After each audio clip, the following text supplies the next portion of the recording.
Gene and Jerry Williams. And Jerry, this truck is incredible. It's been our pleasure to be here as your guest today. About the truck, in 1944, I was a junior at Kokomo High School, and they came over and hired 58 boys to carry mail during the Christmas rush. And after the rush, they kept 2 of us. And we stayed and made collections after school and did grunt work on weekends. But the other gentleman still lives in Kokomo, but he became postmaster at Lafayette, and I became postmaster at Marion. I was the lucky one. We went back to Kokomo one day, and we were in the automobile museum there, spotted this truck, and a friend of mine owned it, and we ended up purchasing it. So we've owned it for a little over 10 years. The truck came out of Boston, Massachusetts, and retired in someplace around 55, restored in 82, and then that's when my friend purchased it. And then and by the way, he was here today, but that's how we came in contact with it, and we've owned it ever since. Former postmaster. Correct. Right here in Marion, Indiana, and your involvement with the post office really attracted you to this truck. Correct. If it hadn't been for my working at the post office and driving one when I was 16, I would have probably never touched it. Well, this truck, we had it right up in front of the Lockheed today, the same era. Appreciate that very much, and I met a lot of old friends. Several former postal employees were here, and I met one postal person from North Carolina, came up, and the postmaster of Gas City was here today.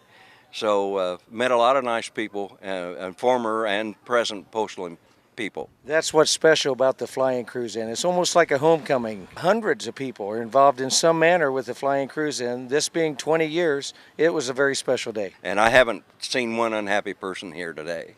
Talk a little bit more about the truck. What engine's in it? Well, it's called a 4-cylinder flathead, and I don't know what horsepower it is, but you got to get a good run to get up the hill. This truck, pretty much a representation of what a mill truck would have been in that year. This is the truck. There's no alterations to it.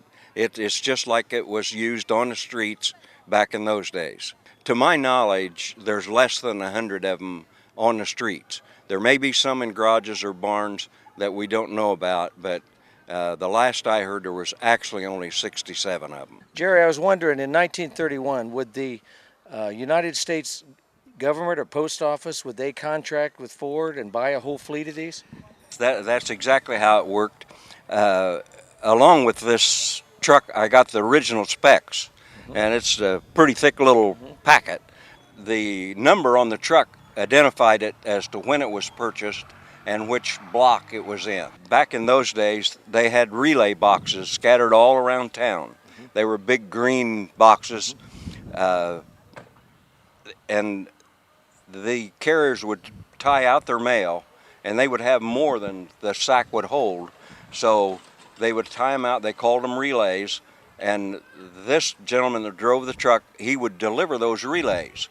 And then after he got all the relays delivered, then he would go back to the office and pick up partial post and then deliver the partial post.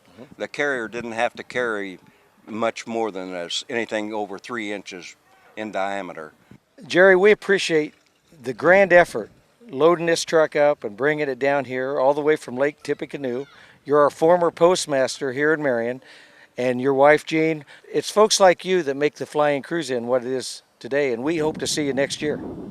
Well, thank you very much.